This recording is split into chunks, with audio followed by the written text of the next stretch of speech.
Hi everyone! Welcome to the Empath Tarkis, another love reading, timeless and general. Take what resonates lang po. Maybe some part of the reading makaresonate kayo. Some part of it hindi. Totally makaresonate na parang kwento ninyo ito. O hindi naman kaya kasi marami tayong mga energies. Iba't ibang sitwasyon. Kaya tignan natin, ang masasaga pa yung mas malalakas at maraming enerhiya. Spirit guys, send me messages. Anong love connections, lessons in life and guidance ang nais yung iparating sa amin? Mga aral at gabay sa buhay, pag-ibig. Anong love connections ito at mga naging karanasan?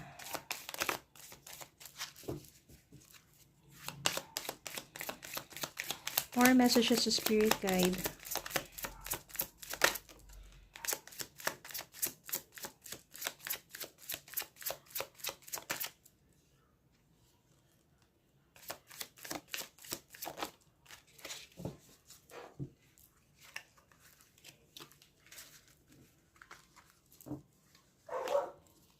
You have Knight of Swords,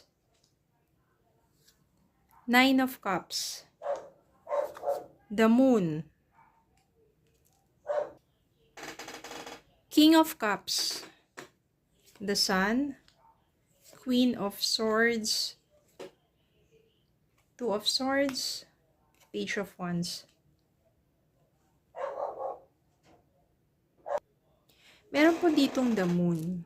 So, para kasi sa'yo, parang yung love life mo kasi parang ano pa, di ba? Tatago pa yung mga maaring mangyari pagdating sa love life mo. You're keep wondering what will be your next love life. Sino ba yung next na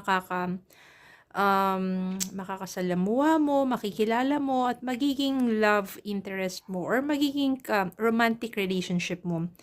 Parang dito kasi, minsan, you have anxiety, what will be the future comes to you, especially kung single ka at matagal-tagal na rin. Kung may darating pa ba sa buhay mo, diba? Meron naman ditong the sun. Kung may moon, may sun, so ibig sabihin yan, there is possibility and there will be happiness that is coming into your life. May pag-asa dito, diba? May optimism. No? And, of course, merong happiness na darating sa'yo. So, ibig sabihin, kung malungkot ang puso mo, sasaya rin yan. Just do what you want. Knight of Swords dito, ibig sabihin, maraming opportunities kasi ang darating sa'yo. So, minsan, mag-focus ka muna dun sa mental activity. Ibig sabihin, mag-focus ka muna kung ano yung mga gusto mong gawin, yung mga iniisip at mga pinaplano mo.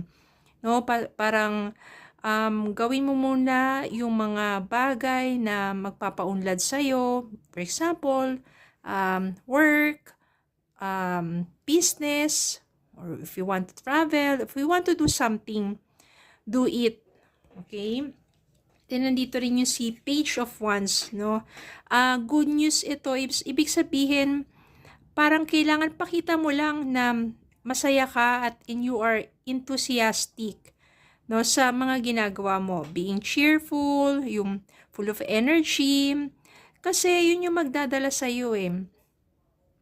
That will lead you to being attractive to others.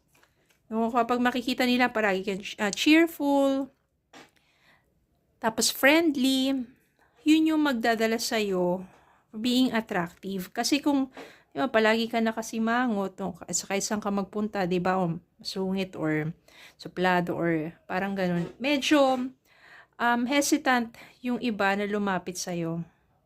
So, you have to be, just smile, di ba? Yung simpleng smile na yan, nakakapagpabago ang mood ng ibang tao eh. Parang, di ba?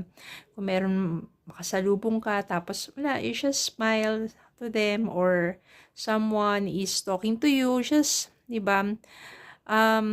Talk to that person cheerfully. Yan. So, dito naman ay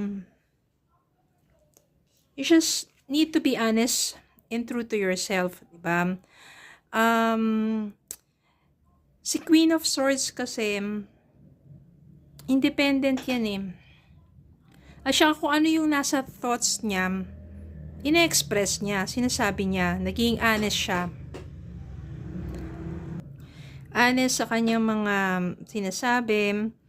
And kung kailangan ng, kunwari, yung positive criticism naman, yung mapuna, ganyan. Pero strong kasi yung personality ni Queen of Swords. No, realistic din yan. Maaring ganyan ka, yung prinsipyo mo.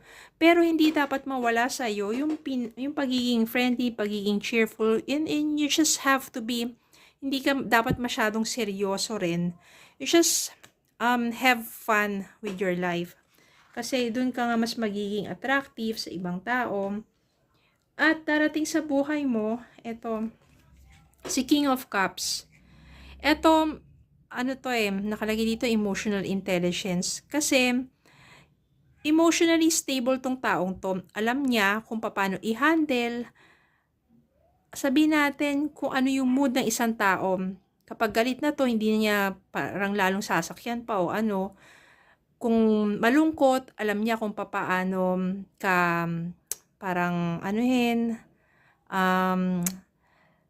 maibsan yung kalungkutan mo. Andiyan siya to take care of you. Nandiyan siya sympathetic to Parang andiyan siya being charming, romantic. Kaya hindi maglalaon na ikaw at etong si King of Cups maaring kahit hindi kayo pareho ng characteristic kasi siya more of emotions kasi cups yan, water. Mas emotional, ganun. Ikaw naman mas more of yung thoughts, yung thinking, diba? Air sign to si swords. So, mas more na logical, mga ganyan. Pero kahit magkaiba kayo ng mga katangian, magiging maganda yung ninyo.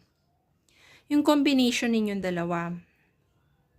Diba? Yung kung ano yung thoughts mo, sinasabi, in-express mo sa kanya. Siya rin naman, nandiyan naman siya, just to be parang to be affectionate, and to be romantic, to be charming for you. At ito yung magbibigay sa inyo ng yung parang wish fulfillment. Na parang minsan, merong kulang sa buhay mo, lalo na kung matagal ka na nga single. Parang nandiyan na meron ng fulfillment of your heart's desire. Merong joy, merong satisfaction. Kasi minsan, di ba, kahit kagano ka-successful or may kulang pa rin Parang kailangan pa rin merong taong mag-aalaga ng puso mo. Yung mararamdaman mo that you are loved, you are cared, you are valued, di ba? Kaya it will be wish fulfillment to meet one another. Yung ganitong klaseng tao, tsaka ikaw rin naman, diba? Sa umpisa, parang mahihirapan ka to decide kasi matagal ka ng parang nasanay ka na being independent, nasanay ka na rin, strong naman yung personality mo, at matagal ka nang walang karelasyon, so parang hindi ka sanay, merong fear, merong worries, at nahihirapan ka to decide to kung pumasok pa sa relasyon. Pero dahil nga, mararamdaman mo na itong taong to ay mapagmahal, diba? You feel that you are loved, you feel that you are valued. Alam niya kasi paano pahalagaan ang damdamin ng kanyang minamahal. Then, magkakaroon ka na rin ng kapanatagan. At ito na nga yung wish fulfillment mo. To have someone sa tabi mo na mag-aaruga sa'yo, especially sa puso mo. Yung talaga magmamahal para sa'yo. Tingnan natin ang mensahe.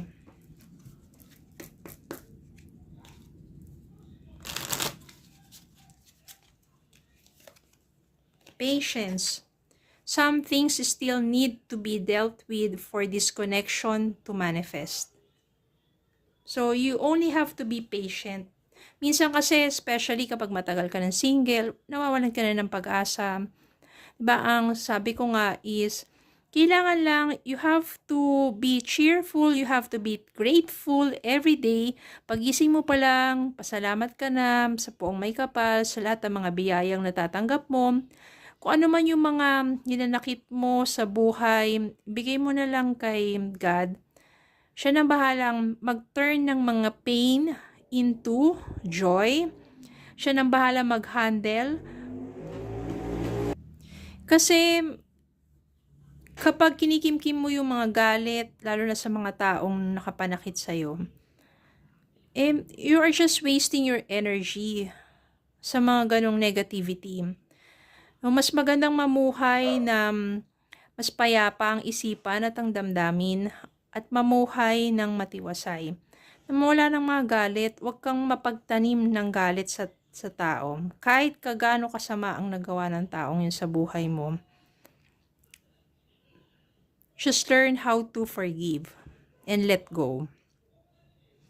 Para naman pumasok naman sa'yo yung mga blessings, especially blessings of love.